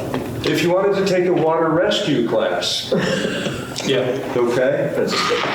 Well, it said That so. is a state, but that is something that we could provide a stipend for. Yeah. The state is not going to provide you a stipend, but if we wanted to say, hey, we think that it's important that if somebody fell through the ice, that we have people that are trained to rescue that person, and we're willing to send you to that class. If you're willing to go, we will give you X amount of dollars. I'd love to have it, to see we can do it. Better training is always wonderful. But the register for New York State says out they have to determine the courses. So, And again, the only thing I could find that was determined was this printed out. If you've got something better, super. Joe Frank wrote up in the Fire District Affairs, and I searched and searched and found it, where it said any or all for the local, not for the state. The state's The state stipend, for the local program, any, but it has to be a New York State class. So I've got it here somewhere. yes, and that's what it is. The state is only going to reimburse you or provide a stipend to the ones that you mentioned, the 5 classes. All the other classes out there, and if we get people participating in them, then we're giving them a little something. Yeah, I just didn't want all of a sudden you got 10 people put in for it, and then the state comes and says, sorry, you can't do that. The state will not even reimburse it. It's That's not the straight state. to the district. That's Whatever the district does. That's the district. That's the district. That's Or the money. comptroller saying you can't do that without giving them a 1099. You may have to do that if they do enough classes. Yeah, depending on the amount of total. Which I think is over $600. $600. Yeah. That's why that 600 maybe, that's that $500. Take one class a year, you get $500, no issue. But if someone does more than such and such classes, you may have to do it. Yeah. You may want to restrict it to one class. Yeah, you may be restricted a certain amount per year, whatever you want to do. But if you were asking, I think it's worth looking into. Yeah. My recommendation, like the awareness classes you're mentioning, those should be done by all, which could be a stipend for people to do the awareness classes, which are important. A lot of the awareness classes are going to go away soon because they're going to do them online. So they won't be 4 hours anymore. You just take it on, you'll take it online, you're done. So that's going to go away soon. But I'd recommend that the classes that you, in your district policy, that you ask people to be qualified for either officer or for chief or whatever, those would be the classes you focus on. In driver, you've got classes in your policies that recommend for drivers, officers, chiefs, whatever. So anybody's interested in those classes, in my mind, that would be your motivating factor to get those, because it's good for the department, it's good for the district, and it's good for the person. And we can give you a list of those because they're already in your policies. We should have those. Good idea, we'll keep working on it, okay? Okay, so what's the next step? The next step is we will put together a list of the classes, we'll figure out the monies for that. We'll figure out the time, how retroactive we want to go, if we do want to go retroactive. Anything else that we should No, work on? the way how you got it broken down, 5 hours or less, 6 to 10 or 10 plus, I agree with that.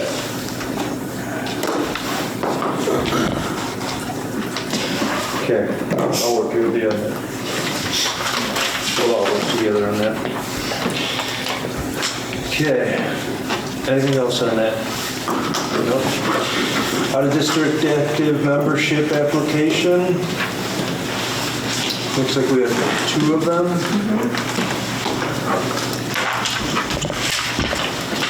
Three applications sent to the commissioners.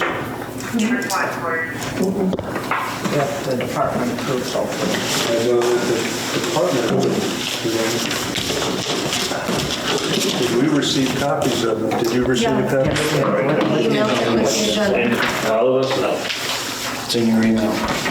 It was emailed to you with your agenda. Okay, thank you. Looks like I missed that. All right, looks like, actually did read these. So I have a question, and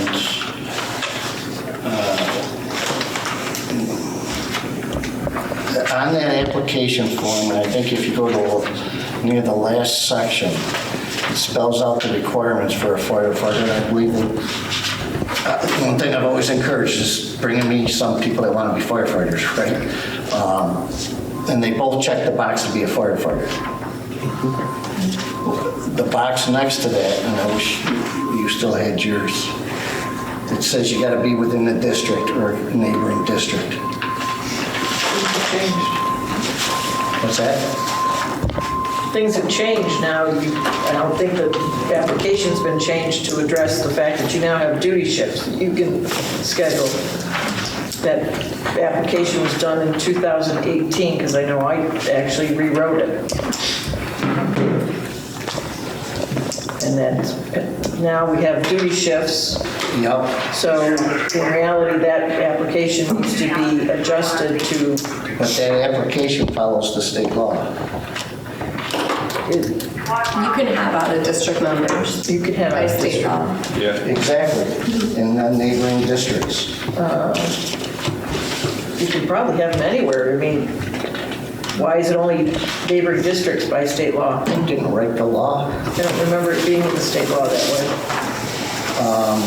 I know they will allow an exception, and they did this a few years ago, maybe 5 or 10, is for people in very rural areas that had summer camps that were volunteer firefighters, say here, but up in the Catskills, they had a camp. While they were up at camp during the summer, they would have loved to have volunteered, but at that time, the law didn't allow it. Now they can with all kinds of waivers. But you had to be in your home district first to get the waiver to be out there or work within that district and be able to respond while working. I believe that's the mutual aid agreement. Yeah, that's for mutual aid. Yeah. So as Barbara had mentioned, that's we have evolved and we do have opportunities for out-of-district members to do duty shifts. That way they can be here even though they don't live the next district over. So I think that's part of the reason that seeing these two particular people come in is because of that opportunity. I know that previously they had applied and then had moved and then... One applied, one didn't. Yeah, so... And then when we had the opportunity, when that duty shift became available, again, they reapplied, or she reapplied for it. So, okay, looks like the department approved it. And town law states, any person elected to membership as a volunteer member of a fire company shall be a resident of the fire district or of territory outside of the fire district which is afforded fire protection by the fire department of the fire district or any fire company thereof pursuant to a contract for the fire protection. And it doesn't say that they can't be.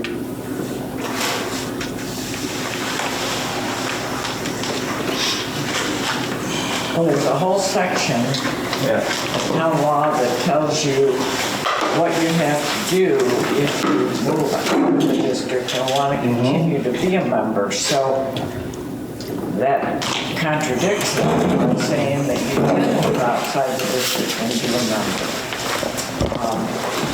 And we can have, I think, up to 40% of the membership live out of the district. And if there is that such a restriction, you've got the gentleman who ran for commissioner who lives over here, he's a member of Salve. You have people who are living in Baldwinsville that are going to Fayetteville to volunteer on duty shifts, from what I've been told. So you have that. So what you just said, the members of Baldwinsville, their home residence volunteer fire department, their summer camp is Fayetteville. No, They're doing a duty shift. They're just going over there during all year round, doing duty shifts, from what I'm hearing from, who do you hear it? But they're doing the volunteer where their residency is. But as an example, Not always, no. and you've got the gentleman who lives right across the way on 370, goes to Salve. There are multiple people that reside in the Belgium Cold Springs Fire District that are not members here. They are members in other departments that are not even adjacent districts. Yes. So and the question is why? Why would you do that? Why would you go beyond there? Why wouldn't you stay right here and help your own neighbors? Why would you go to some other place? So we've come up with that by hiring full-time people, or we're staffing people 24/7. So we have somebody here theoretically all the time. So we can have somebody that comes in multiple districts away, multiple towns away, that wants to help out. And yet we're saying, we don't want you. We're not saying that, we're saying the law states this. And because other departments do other things. Then let me ask you this, since you read the law, since you read that section of it, how can everybody else that is doing this do that? How can they do that? I'm not the person to ask, you've got to ask them. You brought the law up, there's got to be I something brought the that law you up missed. for us because I'm a commissioner here, not in one of the other towns. But I think there's a provision for living outside the district. There is. There is. And it says neighboring district, and it also says, just like previous members have here, when you've lived in the district and you moved out, you've got to ask to be able to stay. There are others, those are other sections. Nobody here has moved out on this application. They're trying to come in. They've gone past 13 departments to get here. Now, if they were members of Fayetteville, who has a phenomenal combination department and does duty crews, they could also get the waiver and do a duty crew here. That would answer the problem. You pick up your 2 people, and Fayetteville would have 2 people. Everybody wins. So you can't be a member in 2 different departments. It would be under a mutual aid agreement if they had a reason to do it, but it's not usually just Right. because they want to hang out over here. My understanding is they contacted Fayetteville for membership and they never got a response from Fayetteville. And their neighboring district is? Yeah, I asked the question. I know. All I'm saying here is the law says you can't, So if they can do it. but we want to circumvent the law. I don't think we're circumventing the law. I think There's- what we're doing is, There's another subsection that addresses residency that it could fall under that. It's hard to read when there's conversations going on, but there's another,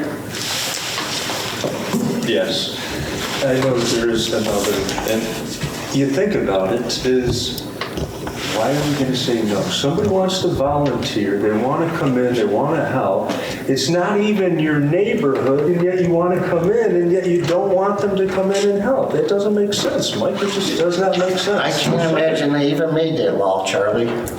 Neither can I. But again, as you said, you're a commissioner here, we've got the responsibility to provide fire and rescue protection to our residents of the district. We have 2 people that are willing to come in and give up their time so that they can help our neighbors. Okay, on this application, there's a lifting problem. Are we going to address that? Because as an instructor for interior firefighters, lifting required? It is. Could it be hindered? Could this person not make it interior? I don't know.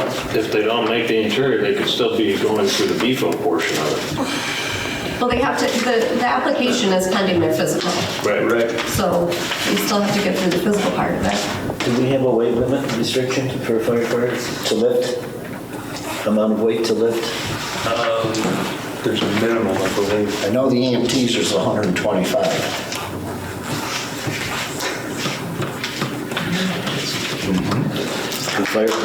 John?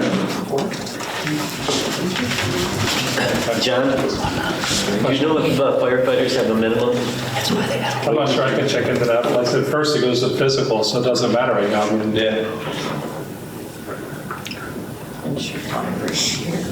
And this is all new, being duty shifts and everything else, and if they don't make their hours by doing the duty shifts, then they don't make their probationary period. But we're hurting for members. You have 2 people who are trying to get in. And you got paid staff coming from different counties coming into us. Yeah, Sackets Harbor, Watertown, let's talk about camp. All right, so, The alarms they're making is a lot better than if some of your residents. all right, so do we have a motion to accept membership for Catalina Gamboa, Pending or physical? pending a physical?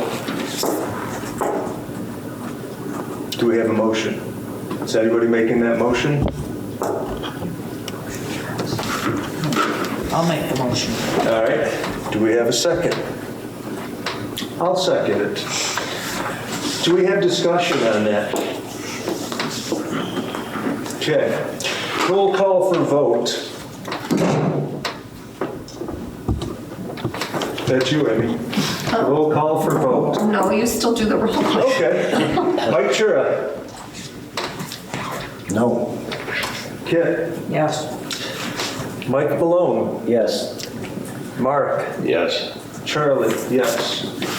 4 yeses, 1 no. I've got an application here for Calissa Melchior. Do we have a motion to accept Calissa pending her physical? Make a motion. Kit makes the motion. I'll second the motion. Any discussion? No discussion? Mike? No. Kit? Yes. Mark? Yes. Mike? Yes. Charlie? Yes. 4 yes, 1 no. Pending physical, that was stated. Thank you. All right, thank you very much. Moving on to purchase washer and dryer. What is this for? I think that's you, Mike. When the firefighters come back from a fire call and their gear is all suited up, their gear that they have underneath the gear also is compromised, I would say. They can take that stuff home and wash it in their own washing machine at home. So I would think that we should say follow the same procedure that the fire departments, other fire departments do, and provide a washer and dryer for the firefighters here so that they can wash their clothes here and possibly have another set of clothes to change into. So same thing for Station 2 when they go out. What you can do for one, you have to do for the other. So if they go out and they take their turncoat off and they're still in the middle of the fire because it's hot, their clothes are still going to get dirty. So they go back to the station and they wash their gear in the gear washer and the gear dryer. You're going to tell me they're going to wash their same clothes and the gear? No, that's strictly gear. Yeah. And they can't dry their gear in the uprights. So they take the same clothes in that they've ended the fire, toxic fumes, and they take that to their homes and they wash them in their home. Do you think that's a good idea?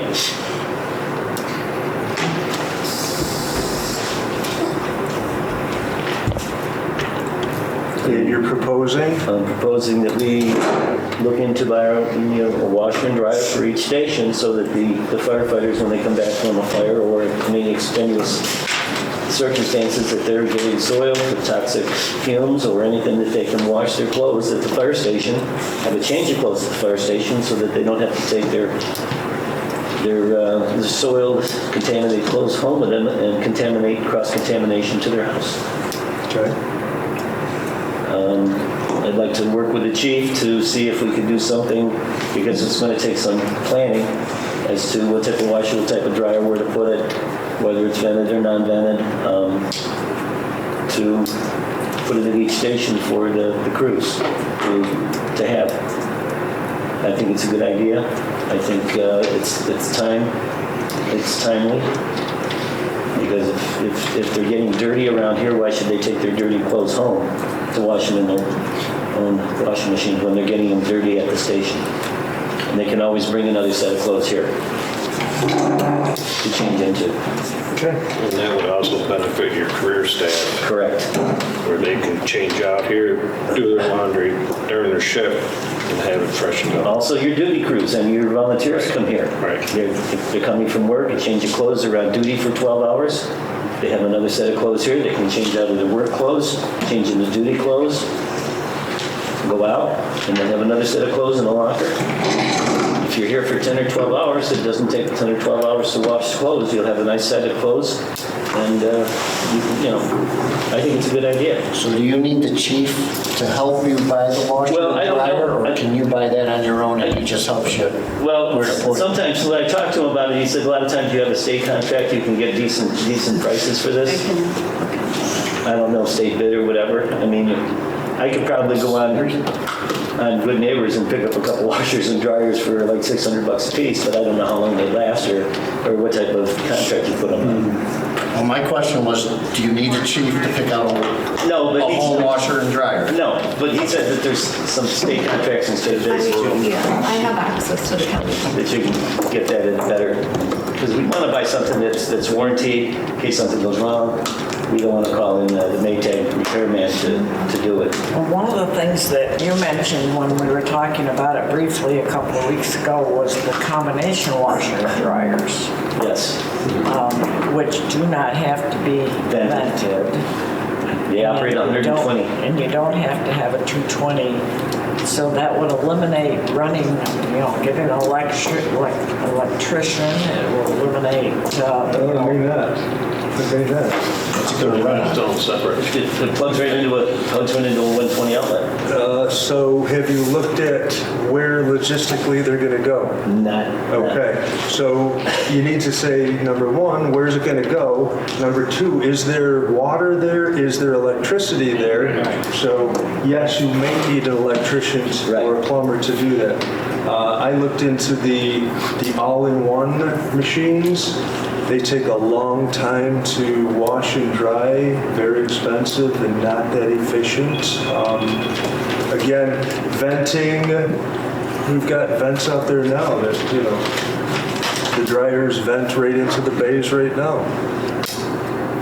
I looked at the reviews on the combination, and they're good or they're bad. People love them or they hate them. So I think it's a good idea. I think that, definitely we need to get a small washer and or dryer out there and just to take care of the, you come back from a medical call and you get some sort of contamination back to wash. All right, look into it, and then Amy said that she has contacts with state bidding, so if we need to go to state bidding on that, we can do that. So we're gonna get quotes. Yes, I'll get quotes. I'll work with Amy to get some quotes. I'll look at electrical, because I know if we hook up electrical near water, you need a GFCI. If there's anything that needs to be close to water, just to have a GFCI. I don't know, that much about. I've looked at some of the combination washer dryers. I mean, they have their pluses, they have their minuses, good and bad, like everything else. I don't know how often they would be used. You probably don't need the super extra large. No. And the reason, even if you had 4 people working all at once and they all got crapped up, you're still going to want to keep them separate. Mine stays with me, yours stays with yours, and so on. Yeah. So you'd be doing 4 loads individually, so you don't need an extra large. Right. Okay. Very good. Thank you. I'll get back to you. Thank you, Amy. The only other thing, we've got insurance renewal. I just need the okay to sign the paperwork that Tony presented. Or have Kim do. Yeah. Second, all in favor? That means we're approving them for next year, right? You're signing it? Yes. Yeah. Okay. Who made the motion? I'm sorry. Kit did, Mike seconded it, everybody was in favor. I got one quick thing here. I just wanted to respond to Mike Evans's comment last month that only a couple of the paid staff are working. That's in the beginning of your comments, that's what I took from what you were saying, is that we got 23 and only a few of them are working. And I looked at the schedule for February, and there was 22 out of the 23 were scheduled to work and worked in February. Wanted to clarify that. I'll add to that because Amy gave me the response and their schedule changes from that printout. There was only up to like the 18th of this month of February. Okay? 40 days or 40 shifts. 2 people. 72 of the 80 were covered. 1 day there was 0, the rest only had 1. That answers your question. So except for 1 day, there was a paid person at least here. If you need another water source from here on top of the hill. Say that again, Okay. Any public comments? next door. Barbara? I was looking at the vouchers for February, and I'm looking here that we're paying $1,013.52 for a web hosting fee. I pay $260 for 2 years for a web hosting fee with unlimited storage. Nothing's more special than what you all are paying for $1,013. Why are we paying so much? I'm paying that for 2 years. 2 years. I assume this is a 1-year payment. What is special about on the website? Because I looked at it and I've seen nothing special. I have, if you look at my website for the woodworkers, I have tons and tons, it's on page 14 at the very top, Mike, if you're looking. Thank you. I have tons of photos, I have tons of documents, I have a member-only section that is restricted by password, and I guess I question why we're spending so much money on a web page for 1 year, I assume. You gotta make sure that I put it in right. No, it's right. Is it right? Okay. And it seems like it's a little extreme for something that there's nothing special about the Belgium Cold Springs Fire Department website. It's not the fire district, it's the fire department's website.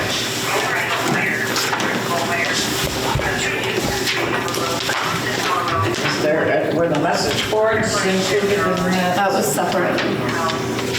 You're saying it's fire department. It is. The fire department paying for it. Well, there's the first question, and the fire department, it's a fire department website, but you're paying $1,000 when I pay $260 for 2 years. 2 years for a website. Nothing special on your website that I can find. There's no, continuing roll of data. There's nothing special. Same type of stuff that I've done, I'm doing on a second website. And part of the reason I know the numbers is because I just bought a second website for the Witter Museum. And I'm developing that also.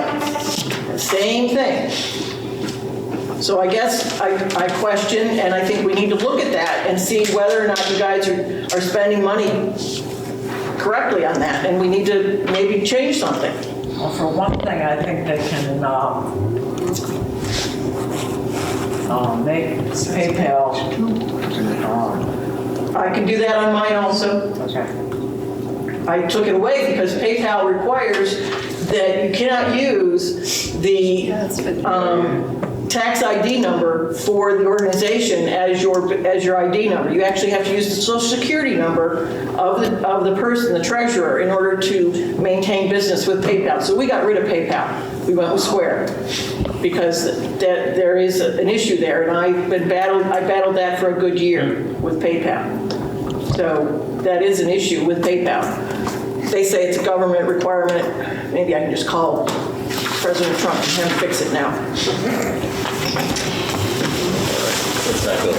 Okay, so we're gonna have to look into that, see why. We'll have to get the technology committee involved in that.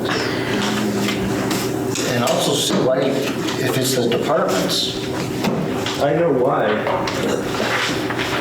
Do you want to know why? Yeah. Because the district took advantage of the department's 501c3. That's why.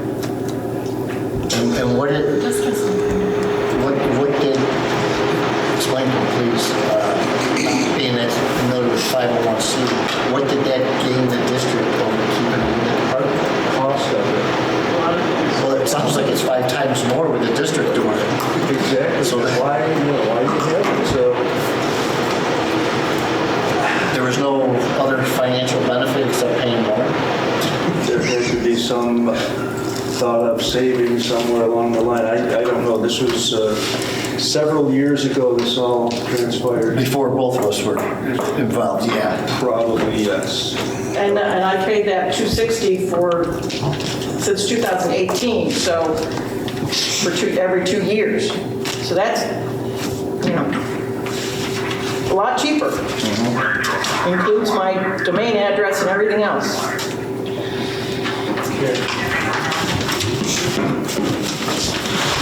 Any other public comments? Oh, yeah, real quick. So March 15th, that's Saturday, 5:30 in the evening.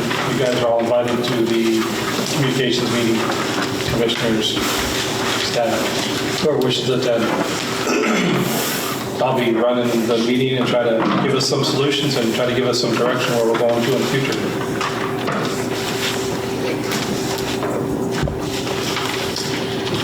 And that's 5:30 radio. 5:30, Station 1. It's 2 days before your next meeting, so I apologize. I wanted to figure out, tell you guys now about it. I sent out an email to it and an invitation. Okay.